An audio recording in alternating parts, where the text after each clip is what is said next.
दोस्तों सोचिए, अगर आपको पता चले कि भारत के पास अरबों डॉलर का खजाना दबा हुआ है, लेकिन उसे निकालने की इजाजत नहीं दी जा रही थी। एक ऐसा खजाना जो देश को अगले 70 सालों तक तेल और गैस के लिए आत्मनिर्भर बना सकता है। और अब भारत सरकार ने इस खजाने का ताला खोलने का फैसला कर लिया है। मगर सवाल उठता है, इतने सालों तक इसे क्यों छिपाकर रखा गया था? और अचानक अब ऐसा क्या बदल गया कि सरकार ने इस पर से रोक हटा दी? अंडमान निकोबार के आसपास के समुद्री इलाकों में जो कुछ दबा पड़ा है, वह सिर्फ तेल और गैस नहीं, बल्कि भारत की ऊर्जा क्रांति की शुरुआत हो सकती है। वैज्ञानिकों और विशेषज्ञों का कहना है कि यहां इतनी बड़ी मात्रा में हाइड्रोकार्बन जमा है कि अगर इसे निकाला जाए तो भारत अपनी तेल की जरूरतों के लिए किसी दूसरे देश पर निर्भर नहीं रहेगा। मगर सालों तक यह इलाका नो गो जोन बना रहा। अब कहानी में असली ट्विस्ट आता है। सरकार ने ओपन एक्री लाइसेंसिंग प्रोग्राम के तहत इस इलाके को निजी कंपनियों के लिए खोल दिया है। इसका मतलब यह हुआ कि अब इस क्षेत्र में तेल और गैस निकालने के लिए दुनिया की दिग्गज कंपनियां बोली लगाएंगी। जो सबसे बड़ी बोली लगाएगा उसे इस इलाके में खुदाई करने का मौका मिलेगा। अब सवाल यह है कि आखिर सरकार ने यह फैसला लिया क्यों, और इससे भारत का भविष्य कैसे बदलने वाला है? असल में भारत ने पहले भी इस इलाके में हाथ आजमाने की कोशिश की थी। साल 2016 में कुछ कंपनियों को ब्लॉक्स दिए भी गए, लेकिन कड़े नियमों और राष्ट्रीय सुरक्षा के कारण काम आगे नहीं बढ़ पाया। अंडमान निकोबार सिर्फ एक द्वीप समूह नहीं है, बल्कि यह सुरक्षा, पर्यावरण और ट्राइबल प्रोटेक्शन के लिए बेहद संवेदनशील इलाका है। इसलिए यहां किसी भी तरह की खुदाई पर रोक लगी हुई थी। लेकिन अब सरकार ने 99% प्रतिबंधित इलाकों को खोल दिया है और इस फैसले से पूरी दुनिया की नजर भारत पर टिक गई है। इस फैसले के बाद भारत के पास दो रास्ते हैं। या तो वह अपने तेल और गैस उत्पादन को नए स्तर पर ले जाए और विदेशी निर्भरता खत्म करे, या फिर वही पुरानी नीतियों में फंसा रहकर मौका गंवा दे। दुनिया की बड़ी कंपनियां अब इस मौके को भुनाने के लिए मैदान में उतर चुकी हैं, लेकिन इससे एक और बड़ा सवाल उठता है। क्या ये विदेशी कंपनियां भारत को उसका हकदार हिस्सा देंगी, या फिर यह सौदा भी कहीं किसी बड़े खेल का हिस्सा है? भारत ने अंडमान निकोबार के तेल और गैस भंडार को खोलकर एक ऐसा कदम उठाया है जो उसकी ऊर्जा सुरक्षा की दिशा में बड़ा बदलाव ला सकता है। लेकिन असली खेल अब शुरू होगा। यह सिर्फ एक आर्थिक फैसला नहीं है, बल्कि इससे अंतर्राष्ट्रीय राजनीति, पर्यावरण और भारत की रणनीतिक स्थिति पर गहरा असर पड़ेगा।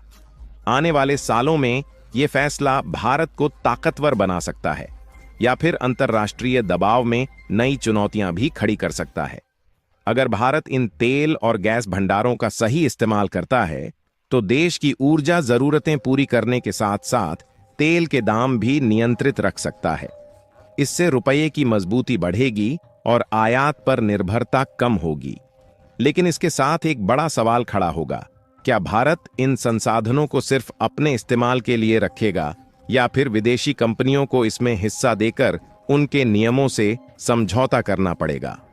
अगर विदेशी कंपनियां इस खेल में बड़ी भूमिका निभाती हैं, तो क्या भारत को उतना फायदा मिलेगा जितना दिखाया जा रहा है, या फिर यह भी एक ऐसा मामला बनेगा जहां बाहरी ताकतें अपना दबदबा बना लेंगी?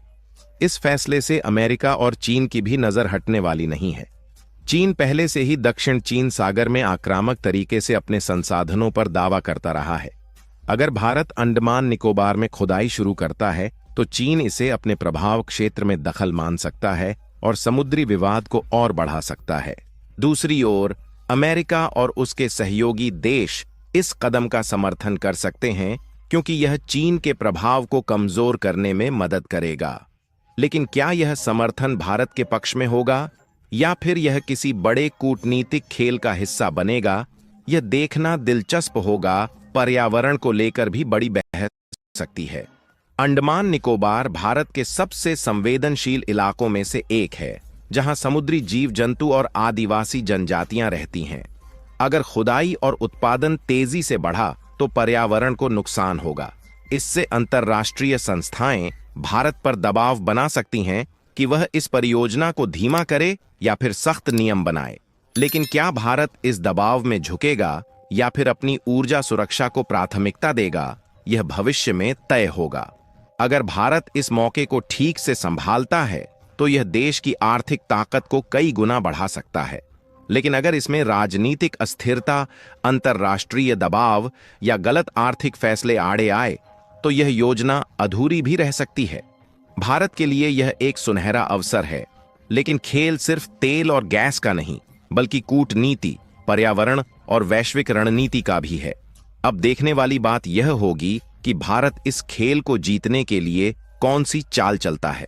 भविष्य में अंडमान निकोबार के तेल और गैस भंडार भारत के लिए एक बड़ा गेम चेंजर साबित हो सकते हैं, लेकिन यह सिर्फ आर्थिक या ऊर्जा क्षेत्र तक सीमित नहीं रहेगा। इससे कई अप्रत्याशित बदलाव देखने को मिल सकते हैं, जो भारत के आंतरिक हालात और अंतर्राष्ट्रीय समीकरणों को नया मोड़ दे सकते हैं। अगर भारत सफलतापूर्वक इन भंडारों का दोहन करता है तो इससे देश में औद्योगिक क्रांति की एक नई लहर आ सकती है। तेल और गैस की सस्ती उपलब्धता से विनिर्माण उद्योग को जबरदस्त बढ़ावा मिलेगा, जिससे भारत वर्ल्ड फैक्ट्री बनने की दिशा में आगे बढ़ सकता है। यह चीन के लिए सबसे बड़ा झटका होगा, क्योंकि उसकी अर्थव्यवस्था अभी तक सस्ते उत्पादन पर टिकी हुई है। यदि भारत चीन की जगह लेने में कामयाब हो जाता है तो इससे वैश्विक व्यापार संतुलन पूरी तरह बदल सकता है। लेकिन इस सफलता का दूसरा पहलू यह भी होगा कि भारत की समुद्री सुरक्षा पहले से कहीं ज्यादा महत्वपूर्ण हो जाएगी। सिर्फ चीन ही नहीं, बल्कि कई अन्य देश भी अंडमान निकोबार के पास अपनी सैन्य उपस्थिति बढ़ा सकते हैं। यह क्षेत्र आने वाले वर्षों में एशिया का सबसे विवादित समुद्री इलाका बन सकता है, जहां तेल और गैस से ज्यादा रणनीतिक नियंत्रण की जंग चलेगी। भारत को अपनी नौसेना और तटीय सुरक्षा को कई गुना मजबूत करना होगा, ताकि बाहरी ताकतें इस क्षेत्र में हस्तक्षेप न कर सकें। इस विकास से भारत की राजनीति भी बदल सकती है। जब इतना बड़ा प्राकृतिक संसाधन खुलेगा तो यह राज्य और केंद्र सरकारों के बीच सत्ता संघर्ष को जन्म दे सकता है। क्षेत्रीय राजनीति में नई पार्टियों और गुटों का उभरना तय है, जो इन संसाधनों पर नियंत्रण की लड़ाई लड़ेंगे। अगर सही संतुलन नहीं बना तो यह फायदा एक नए राजनीतिक अस्थिरता के दौर में बदल सकता है। भारत के लिए सबसे बड़ा सवाल यह होगा कि वह इस अवसर को आत्मनिर्भरता के लिए इस्तेमाल करता है या फिर विदेशी कंपनियों को इसमें हिस्सेदारी देकर बाहरी ताकतों को फायदा पहुंचाता है। अगर भारत अपने संसाधनों को पूरी तरह अपने नियंत्रण में रखता है और दीर्घकालिक रणनीति बनाता है तो आने वाले दशकों में यह दुनिया की ऊर्जा महाशक्ति बन सकता है। लेकिन अगर जल्दबाजी में गलत फैसले लिए गए तो भारत को लंबे समय तक पछताना पड़ सकता है। अंडमान निकोबार अब सिर्फ द्वीपों का समूह नहीं रहेगा। यह भारत के भविष्य का वह मोड़ बन सकता है जहां से उसकी वैश्विक भूमिका का नया अध्याय लिखा जाएगा। सवाल सिर्फ यह नहीं कि तेल और गैस कितना निकलेगा, बल्कि यह भी है कि भारत इस मौके का इस्तेमाल कैसे करता है, अपनी ताकत बढ़ाने के लिए या फिर दूसरों के लिए रास्ता खोलने के लिए।